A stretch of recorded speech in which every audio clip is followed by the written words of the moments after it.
華家沙之前天井流晒水，好恐怖流得，應該都有成差唔多10處地方流水，洗濕會好快。朝早 call 佢，晏晝即刻過嚟啦，幫我先做咗一個簡單嘅防漏，咁等我頂咗華家沙先，咁就好好多啦，即係唔使咁狼狽。師傅好細心啦，咁有做一啲儀器嘅檢測啦，睇清楚我漏水嘅位置啦。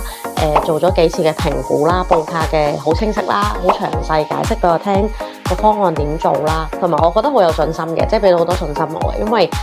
佢講得好仔細，同埋工程上面有咩阻滯或者轉變嘅時候，佢會交代得好清楚，好有耐性啊！即係我都比較急嘅人嚟嘅，佢好有耐性解釋一層層俾我聽點做。我天井整完之後都會仲有狀況，咁佢都好耐心再上嚟再 check。然後又揾到其他新嘅問題，都好仔細，同埋亦都解釋得好清楚。所以呢啲都係同我平時聯學開嘅師傅好唔同咯，即係唔係覺得你咁樣做就啱啦，咁就算咯。師傅話我會定期隔1-2個禮拜又翻嚟睇下，或者再做跟進啊咁樣。見到佢係似乎係為咗你嗰方面去諗着想會比較多啲，多於佢去賺錢咯。